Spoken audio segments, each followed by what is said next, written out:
नमस्कार। मुद्दा तो है मैं आपका स्वागत है। मैं हूं आपके साथ ब्रजेश चौक से। आज मुद्दा है आधी आबादी बढ़ती हिस्सेदारी। जी हां, आधी आबादी की हिस्सेदारी बीजेपी ने अपने संगठन में भी बढ़ानी शुरू कर दी है। दरअसल बीजेपी में 65,000 से ज़्यादा बूथ समितियों के चुनाव 20 नवंबर तक होना है। इसकी शुरुआत भी हो चुकी है। हर बूथ समिति में 3 महिलाएं शामिल रहेंगी। वही बात कांग्रेस की करें तो कांग्रेस की प्रदेश कार्यकारिणी में महज 11% ही महिलाओं को जगह दी गई है। ऐसे में अब सवाल यह है कि संगठन में महिलाओं की हिस्सेदारी बढ़ाने से बीजेपी को क्या फ़ायदा होगा? क्या आधी आबादी के बीच बीजेपी की पकड़ और मजबूत होगी? सवाल तो ये भी, क्या बीजेपी की इस रणनीति से कांग्रेस की टेंशन बढ़ेगी? आज चर्चा में इन तमाम सवालों की तह तक पहुंचने की कोशिश करेंगे, लेकिन पहले देखिए ये रिपोर्ट।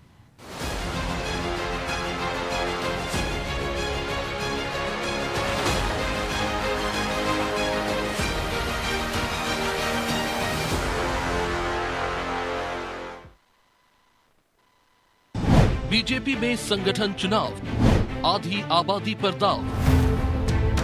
महिला वर्ग के बीच अपनी मजबूत पकड़ बना चुकी बीजेपी अब अपने संगठन में भी इनकी हिस्सेदारी बढ़ाती जा रही है। दरअसल बीजेपी की बूथ समितियों के चुनाव शुरू हो गए हैं। 20 नवंबर तक प्रदेश के 65,000 से ज्यादा बूथों पर बूथ समितियों का गठन होगा। इन बूथ समितियों में 1,95,000 महिलाओं को बीजेपी शामिल करेगी। गुरुवार को बीजेपी प्रदेश अध्यक्ष वी.डी. शर्मा की मौजूदगी में अर्चना गोस्वामी पहली बूथ अध्यक्ष चुनी गई। जाहिर है कि बीजेपी किसी भी हाल में इस वर्ग को अपने पाले में बनाए रखना चाहती है। हालांकि इतनी बड़ी संख्या में महिलाओं को जिम्मेदारी देने के पीछे का मकसद आधी आबादी को सादे रखना है या रणनीति कुछ और है। इस पर बीजेपी की क्या राय है वो सुनिए। हमारे यहाँ की कार्यकर्ता, वरिष्ठ कार्यकर्ता, मेहनती कार्यकर्ता बहन अर्चना गोस्वामी जी को आज बूथ क्रमांक 223 का बूथ अध्यक्ष निर्विरोध निर्वाचित किया है। यही भारतीय जनता पार्टी की विशेषता है। संगठन पर्व उत्साह और उमंग के साथ मना रहे हैं और सब मिलकर के अपनी एक बहन कार्यकर्ता को इस बूथ का जो A+ ग्रेड का हमारा बूथ है उसका बूथ अध्यक्ष निर्वाचित हुई हैं। भारतीय जनता पार्टी ने कहा है कि प्रत्येक बूथ पर 3 बहनें हमारी कंपलसरी होंगी बूथ समिति में, लेकिन यहाँ तो 5 बहनें हैं और बूथ की अध्यक्ष भी बहन है। हर समाज वर्ग का प्रतिनिधित्व भी है। प्रदेश में आधी आबादी वो सीढ़ी है जिसके सहारे सत्ता के सिंहासन तक पहुंचा जा सकता है।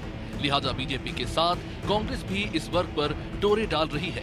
कुछ दिन पहले कांग्रेस की प्रदेश कार्यकारिणी में 20 महिलाओं को जगह दी गई। हालांकि आंकड़ों के नजरिए से ये कोई बड़ा नंबर नहीं। महज जीतू की टीम में 11% महिलाओं को ही जगह दी गई है। लेकिन अब बीजेपी में इतनी बड़ी संख्या में महिलाओं की हिस्सेदारी को कांग्रेस कैसे देख रही है वो जान लीजिए। कांग्रेस ने हमेशा संगठन में और पार्टी में हमेशा महिलाओं को उचित सम्मान और उचित प्रतिनिधित्व दिया है। चाहे राष्ट्रीय अध्यक्ष का पद हो, महासचिव का पद हो या अन्य संगठन महत्वपूर्ण पद हो, मुख्यमंत्री हो, उप मुख्यमंत्री हो या अन्य मंत्रियों के पद पे हमने महिलाओं को सम्मान दिया है और उन्हें वहां पर उन्हें उत्तरदायित्व सौंपा गया है। भारतीय जनता पार्टी की तरह हमारा इस तरह पुरुषवाद नहीं चलता। भारतीय जनता पार्टी पुरुष प्रधान पार्टी या महिलाओं को कुछ अपवादों को अगर छोड़ दे तो ज्यादा सम्मान नहीं दिया जाता, ना प्रतिनिधित्व दिया जाता है। कांग्रेस और बीजेपी ये बखूबी समझ चुके हैं कि संगठन में महिलाओं की हिस्सेदारी जितनी ज्यादा होगी उतनी ही मजबूत पकड़ महिला वर्ग के बीच उनकी होगी। इतना ही नहीं, 2023 के विधानसभा चुनाव में लाडली बहना योजना ने ये भी साबित किया कि जिस पार्टी ने महिलाओं के लिए सोचा उसे इस वर्ग का साथ मिला। लिहाजा अब दोनों ही दल फिर से आधी आबादी को अपने पाले में बनाए रखने के लिए इन पर फोकस कर रहे हैं और संगठन में इनकी हिस्सेदारी बढ़ा रहे हैं। ब्यूरो रिपोर्ट, अनादि टीवी।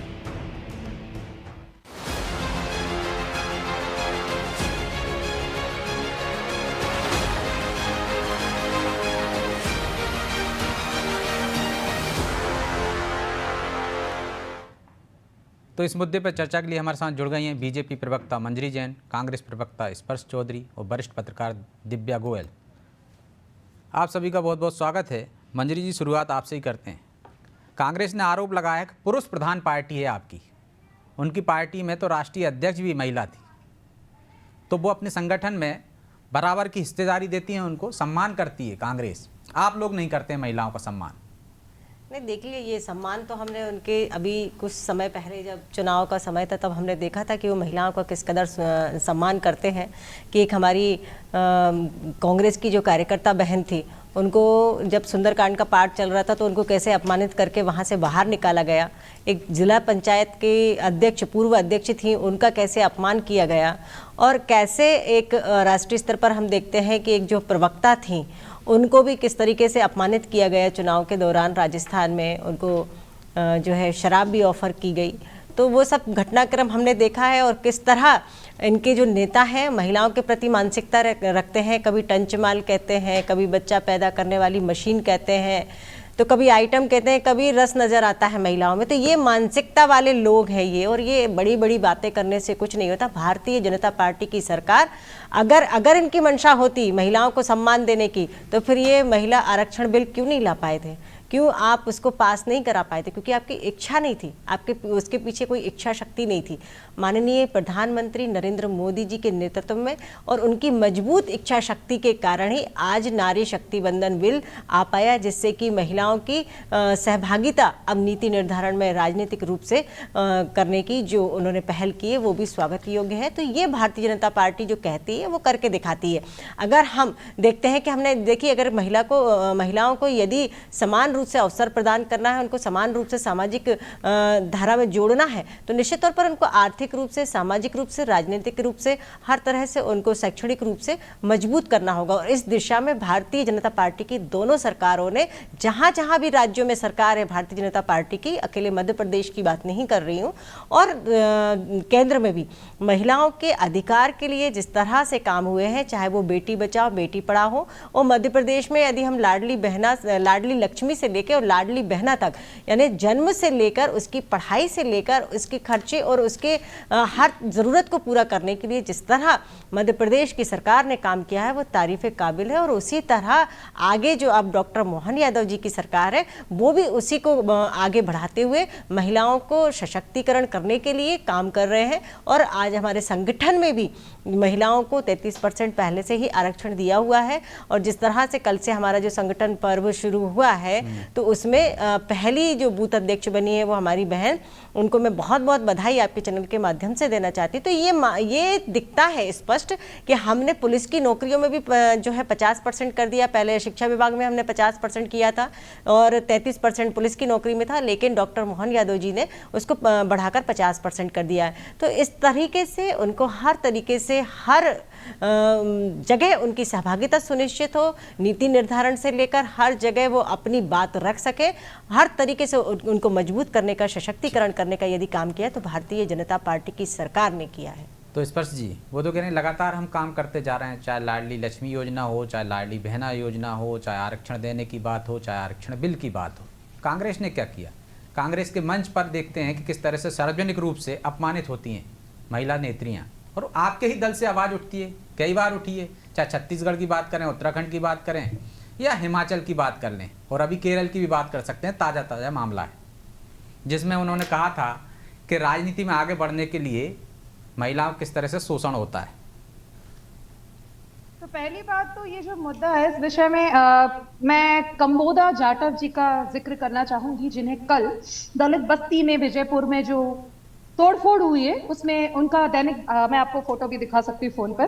तो दैनिक भास्कर की खबर है कि उनको किस किस्म से दबंग उनके गांव में घुसे। ऐसे कई गांव में हुआ है जहां रावत समाज के लोगों और उनके बीच, क्योंकि उन्होंने उनकी मर्जी के अनुरूप कर चुके हैं। मैं चाहता हूं कि महिलाओं के मुद्दे पर ही बोलें तो ज्यादा बेहतर होगा। तो सुनिए, कंबोदा जाटव एक महिला है, तो मत डालने के लिए आपने उनके अधिकार को उनके अनुसार अगर उन्होंने वोट नहीं डाला तो आप उनको मारेंगे, पीटेंगे। ये आपका महिला सशक्तिकरण का मॉडल है, नंबर 1। नंबर 2, 33% आरक्षण इस देश में राजीव गांधी लाए थे।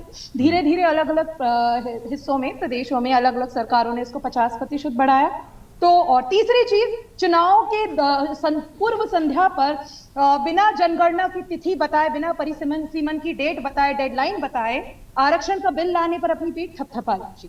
ये भी चीज। इसके अलावा मैं कुछ बात करना चाहूंगी, मंजरी जी ने बड़ी अच्छी योजनाओं का जिक्र किया। तो लाडली बहना मुझे लगता है वो भी है जिसका बलात्कार हो रहा है, उसके बलात्कारी को गले में माला पहनाई जा रही है। लाडली बहना वो भी है जो इंतजार कर रही है अपने प्रधानमंत्री आवास योजना का, क्योंकि वादा किया गया था। वो भी जिस बच्ची के साथ स्कूल में बलात्कार हो रहा है उसके आरोपी को सजा नहीं मिल रही, वो भी। तो ये सब हमारी महिलाओं की सुरक्षा के मुद्दे हैं जो कि वोटर आगे बड़े होकर बनती है। और जो महिलाएं वोट डालने जा रही हैं, आप उन्हें वोट डालने नहीं दे रहे हो, ये भी चुनावी जो एक मतदाता के रूप में अधिकार। अब बात कर लेते हैं जहां तक संगठन की बात है। आप जहां तक रजेश जी आपने बड़ी अच्छी बात कही, अब परसेंटेज कंपेयर कर रहे थे, तो मैं आपको बता दूं कि ये भी द प्रिंट की thescroll.in की अंग्रेजी में खबरें हैं, हिंदी में भी होंगी, कि राष्ट्रीय कार्यकारिणी जो भारतीय जनता पार्टी की है उसमें, और कांग्रेस भी इस पे अभी आगे बढ़ा रही है। हमारी अभी कार्यकारिणी इसमें अभी और आने वाले इसी हफ्ते में मीटिंग्स हैं। हम जिला स्तर पर ब्लॉक स्तर पे जो काम कर रहे हैं इसमें हम इस चीज का ध्यान रखेंगे। लेकिन मेरा सवाल ये पूरे समाज से, ये आरोप प्रत्यारोप का सवाल नहीं है कि आप जिस महिला को, हर वर्ग की महिला को, एक तो दलित आदिवासी महिला सिर्फ वोटर के तौर पर इस्तेमाल करने के लिए ना हो, सिर्फ भेड़ चाल में बहलाने के काम की ना हो, एक्चुअली उसकी आवाज को सुना जाए, ये भी भारतीय जनता पार्टी को अपने गिरबान में झांकना होगा और ये सभी दलों को झांकना होगा। और मैं इसमें आरोप प्रत्यारोप की बजाय ओवरऑल राजनीतिक प्रतिनिधित्व जमीन से भाजपा शासित राज्यों में ये घटनाएं हो रही हैं क्या? घटनाएं नहीं होनी चाहिए, एक भी घटना नहीं होनी चाहिए, लेकिन क्या भाजपा शासित राज्यों में ही घटनाएं हो रही हैं? आप तो नारा देते हो लड़की हूं, लड़ सकती हूँ, तो फिर उन घटनाओं पे क्यों नहीं बोलते जो आपके ही नेत्री और आपके ही नेत्रियां जो आरोप लगाती हैं, उस पर तो पहले संज्ञान ले सकते हो। नहीं राजेश जी, आपने बड़ी अच्छी बात की कि भाजपा शासित राज्यों में, ये प्रदेश के उन राज्यों में भारतीय जनता पार्टी की सरकार इतने प्रदेश में, क्या मुझे उत्तर प्रदेश को गिनाना पड़ेगा? ऐसी शर्मनाक घटनाएं हो रही है। आपके गठबंधन के साथी हैं बहुत सारी जगह, प्रज्वला रेवन्ना है, ब्रजभूषण जी के तो सुपुत्र दबंगई बनी रहेगी के नाम पर, वो पिताजी सांसद थे, वो भी चले गए। पहलवानों के साथ आपने क्या किया? और प्रदेश में भी हर रोज हम घटनाएं सुनते हैं। तो घटनाएं जब होती हैं वो खौफ के खत्म हो जाने के कारण होती है। भारतीय जनता पार्टी के जो सरकार है उसका कानून व्यवस्था चरमराई हुई है। मैं मध्य प्रदेश की, अब क्योंकि मंजरी जी ने प्रदेश की बात की है, तो माननीय हमारे प्रधानमंत्री जी दीदी महिला मुख्यमंत्री बंगाल की उनको कहकर आए थे। तो मैं याद कोई गाली हो गई क्या? जी, बहुत डेरोगेटरी टर्म्स में कहा गया था। ब्रजेश जी, आपको भी अपनी माफी चाहूंगी, आपको भी पुरुष होने के नाते, लेकिन आप ये बताइए इस पर जी, ये बताइए, चलिए ठीक है, आपने तमाम बातें कह दी, मेरा काउंटर सवाल जो था उस पर आपने जवाब नहीं दिया। आपको नाम बता दूं, सिमी रोजबेल का, जिन्होंने केरल में आरोप लगाया है कि किस तरह से कास्टिंग काउच होती है कांग्रेस में आगे बढ़ने के लिए, आपने उन्हें गेट आउट कर दिया, पार्टी से निकाल दिया। आपने उत्तराखंड में आपने महिलाओं ने आरोप लगाया, आपकी महिला नेत्री ने। आपको पड़ोसी राज्य मध्य प्रदेश से अलग छत्तीसगढ़ की बात है, तो कोई कांग्रेस का नेता क्यों नहीं बोला उनके फेवर में? आप अच्छी बात कर रही हैं, बोलना चाहिए, लेकिन शुरुआत तो आप भी कर सकते हो ना अपने दल से, कि वहां इस तरह से महिलाओं के साथ भेदभाव ना हो, अत्याचार ना हो उन पर। तो बिल्कुल सही बात है। तो जो उस प्रदेश के जो जिम्मेदार लोग हैं उन्हें करना चाहिए। तो मैं सवाल एक निष्पक्ष मीडिया चैनल होने के नाते ब्रजेश जी आपसे भी जानना चाहूंगी, क्या आपने सवाल मध्य प्रदेश की भाजपा के अंदर नेत्रियां भी लगाती हैं आरोप, क्या आपने उनसे पूछा अंदर क्या घटनाएं हो रही? मंजरी जी तमाम आरोप लगा रही हैं कि महिलाओं पे अत्याचार हो रहे हैं, और इस पर कार्रवाई कब करेगी सरकार? बिल्कुल मुस्तैदी से कार्यवाही होती है। देखिए, मैं आपको बता दूं, अब इन्होंने महिला अत्याचार की बात की है, तो मैं आपको बता दूं कि मैं पिछले 25 सालों से महिलाओं और बच्चों के लिए काम कर रही हूं, और उस दौरान में मुझे 8 साल जो है वो बाल न्यायालय में और बाल कल्याण समिति में काम करने का मौका मिला। तो जब इनकी सरकार थी उस समय, तब मैं आपको बता दूं कि थाने में जाने में महिलाएं डरती थीं, और महिलाओं की तो बात छोड़ दीजिए, आम नागरिक जाने में डर लगता था। लेकिन आज हर थाने के अंदर जो हमने सखी सेंटर स्थापित किए हैं, जहां पूरा महिला स्टाफ होता है, और वहां यदि किसी महिला के साथ कोई घटना घटित होती है तो वहां उसको 8 दिन रुकने तक की व्यवस्था है, फर्स्ट एड की व्यवस्था है, यदि उसका कोई छोटा बच्चा है उसके लिए सारी व्यवस्था है। तो ये व्यवस्थाएं कहाँ थी? आज हमने थानों को फ्रेंडली बना दिया, पुलिस को फ्रेंडली बना दिया। दूसरी बात, इनके ज़माने में जंगल राज हुआ करता था, लड़कियां सड़क पे निकल नहीं सकती थी, आज बेखौफ होकर निकलती। जो कानून की आप बात करते हैं ना, उस समय तो पुलिस का गुंडा राज चलता था क्योंकि आपने खुली छूट दे रखी थी। लेकिन आज जो है हमारा जो पुलिस प्रशासन है वो मुस्तैदी से काम करता है, और सिर्फ महिलाओं के नहीं, किसी के साथ भी किसी भी तरीके की घटना घटित होती है तो त्वरित कार्रवाई होती है, FIR दर्ज होती है। आपके ज़माने में तो FIR दर्ज भी नहीं होती थी, और तो उसको सलाखों के पीछे भेजने का काम यदि कोई करता है तो भारतीय जनता पार्टी की सरकार करती है। ठीक है, मैं लौटता हूं आपके पास दूसरे दौर में। दिव्या जी, क्या पहले से बेहतर माहौल हुआ है महिलाओं के मामले में, सुरक्षा के मामले में? और जो बीजेपी ने रणनीति अपनाई है लगातार महिलाओं के बीच में पहुंचकर, चाहे आधी आबादी को साधने के लिए, और अब ये बूथ समितियों में भी महिलाओं की भागीदारी, क्या इससे कांग्रेस को कोई टेंशन है या टेंशन होगी कि एक आधी आबादी उन्हें पिछले चुनाव में झटका दे चुकी है, जिसे वो लगातार साधने की कोशिश कर रहे हैं, और फिर बीजेपी की इस रणनीति से क्या फ़र्क पड़ेगा? बिल्कुल ब्रजेश जी, जो इन्होंने नई रणनीति बनाई है भाजपा ने, इससे कुछ ना कुछ कांग्रेस को तकलीफ तो हो सकती है और उन्हें फिर से अपनी रणनीति को विचार करना पड़ेगा कि किस तरह वो महिलाओं की भागीदारी अपनी पार्टी में बढ़ाए, क्योंकि आपको देखना होगा कि अब चाहे पॉलिटिकल प्लेटफॉर्म हो, चाहे सामाजिक प्लेटफॉर्म हो, महिलाओं को इग्नोर नहीं किया जा सकता। लाडली बहना योजना का कितना फायदा हर राज्य में मिल रहा है भाजपा को, ये आप देख सकते हैं। इस तरह की योजना लागू की जा रही है। मतदाताओं के तौर पे महिलाएं बड़ी हैं, अवेयर हुई हैं अपने अधिकारों को लेके और लगातार वोट कर रही हैं, उनका प्रतिशत बढ़ता जा रहा है। तो इसका मतलब है कि वो अपने अधिकार के प्रति जागरूक नहीं है कि पति से पूछकर या पिता से पूछकर बिल्कुल वोट नहीं। देती हूं। जैसे पिछली बार ये माना जा रहा था कि वो पति से पूछ के डालेंगी वोट, इससे कोई ज्यादा असर नहीं पड़ेगा, लेकिन अब उनका खुद का एक विचार है, खुद की एक सोच है, वो जागरूक है, वो लिटरेट है। तो अब ये तो कहना बेकार है कि वो पढ़ी लिखी नहीं है और वो किसी के कहने में चलती है, वो खुद की एक सोच बना रही है। तो ऐसे में बिल्कुल भी उनको इग्नोर करना आसान नहीं है।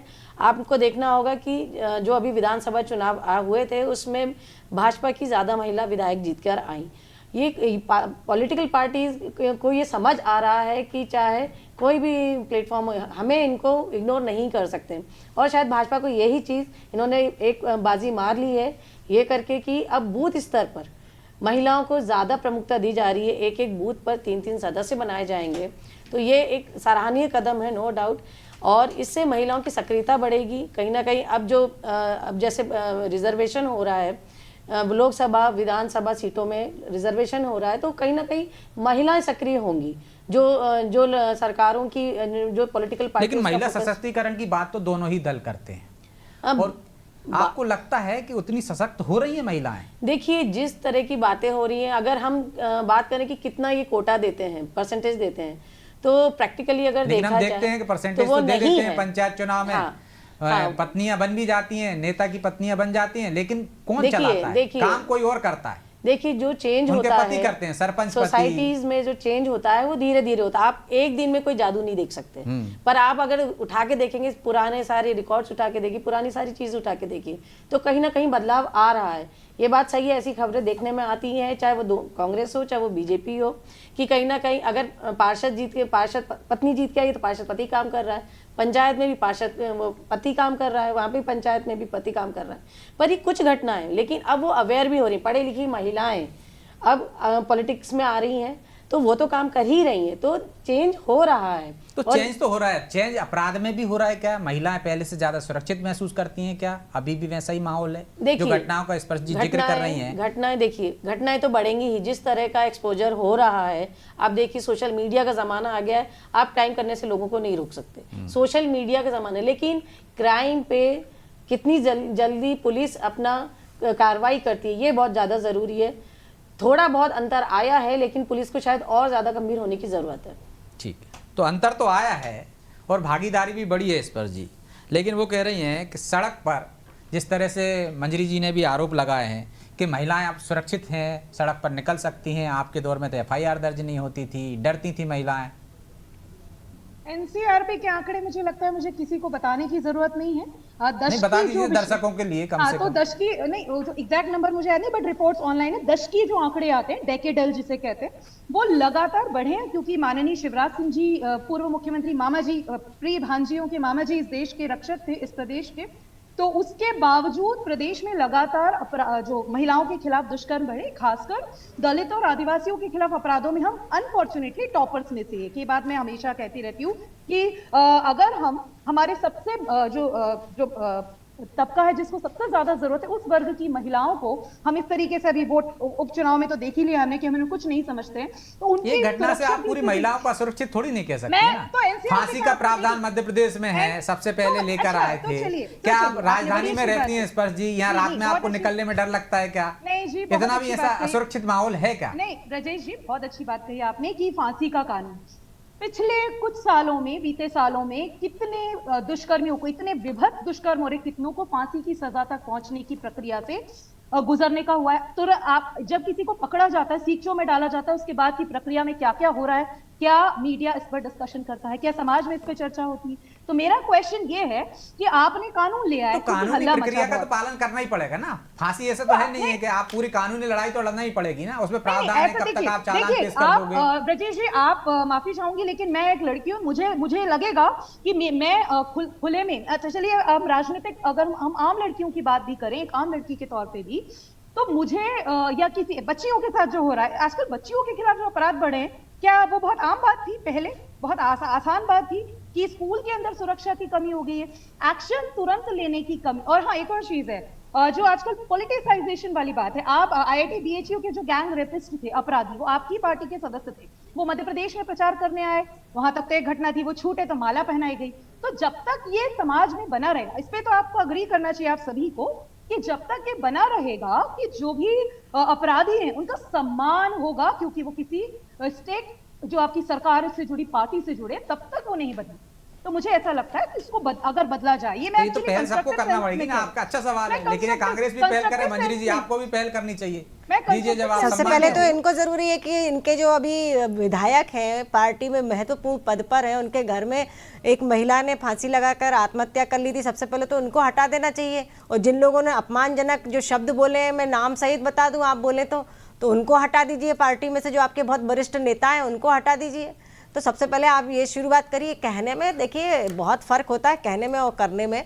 दूसरी बात, आपने कहा कितने लोगों को फांसी की सजा हो गई। भाई ये काम तो न्यायालय करेगा ना, सरकार थोड़ी करेगी। उसमें भी फिर आपको दिक्कत होगी, सरकार करने लगेगी तो ये आप तो समझती हैं, ये सब चीजें मैं समझती हूँ, इतना तो आप भी जानती होंगी। नहीं, पुलिस किसके अंडर आती है? सरकार के अंदर आती है। पुलिस फांसी थोड़ी देगी स्पर्श जी, कोर्ट की प्रक्रिया है।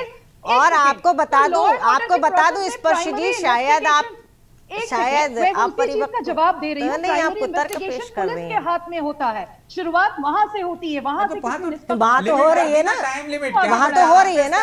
ऑनलाइन FIR हो रही है। आप ऑनलाइन FIR होने के बाद कितने दिन में चालान पेश करना है, नहीं तो अधिकारी के खिलाफ जो है कार्रवाई होगी। तो आप कर रहे हैं, वही मैं बता रही हूँ। आपको जानकारी नहीं है स्पर्श जी, आधी अधूरी जानकारी के साथ आपको नहीं आना चाहिए। आपको काम करने की जरूरत है फील्ड में, आपको जानकारी नहीं है। जब मैं बता रही हूँ आपको, मैंने फील्ड में काम किया और आज भी कर रही हूँ कि पहले क्या परिस्थितियां थी। ब्रजेश जी, सच में बता रही हूँ मैं आपको, ये एक्सपीरियंस वाली बात बता रही हूँ, ये पॉलिटिकल बात नहीं बता रही हूँ। यदि किसी महिला के साथ कोई अपराध घटित हो जाता था और रात में हम थाने में रख नहीं सकते थे क्योंकि हमारा कानून इजाजत नहीं देता, तो हमें उस महिला को कहीं सुरक्षित जगह रखने की नहीं थी। लेकिन जब से ये सखी सेंटर खुला है, तब से ये बहुत बड़ी सहूलियत हो गई है। मैं खुद डिस्ट्रिक्ट जज से जाके मिलती थी कि हमें फलानी महिला के साथ ऐसी घटना हुई है, उसको हमें रखने के लिए कोई प्रबंध कीजिए। तब हमें एक रूम मिला था। मतलब मेरे पास बहुत सारा एक्सपीरियंस है स्पर्श जी। हवाई बातें नहीं करने बैठी हूँ मैं यहाँ पे, थोड़ी जानकारी लेके आइएगा। चलिए, माफी चाहता हूँ क्योंकि समय की बाध्यता है, तो मैं ये बताना, विराम देना होगा। आप तीनों का बहुत बहुत धन्यवाद। तो निश्चित तौर पर बीजेपी एक के बाद एक कदम उठाती जा रही, आधी आबादी को पूरी हिस्सेदारी देने के लिए, और इसका फायदा भी पार्टी को मिल रहा है। चाहे हम पिछले विधानसभा चुनाव में देख लें या अन्य राज्यों में इस तरह की स्कीम आई, वहाँ भी हम देखते हैं कि जो सरकारें इस तरह की स्कीम लेके आती हैं, आधी आबादी को साधने की कोशिश करती हैं, जो भी पार्टियां, उनको फायदा होता है। अब मध्य प्रदेश में बीजेपी की इस रणनीति का क्या फायदा होगा और कांग्रेस को क्या अपनी रणनीति बदलना होगी, इसके लिए आने वाला समय बताएगा। बहरहाल मुद्दा तो है, मैं इतना ही। मुझे दीजिए इजाजत और आप देखते रहिए अनादि टीवी। नमस्कार।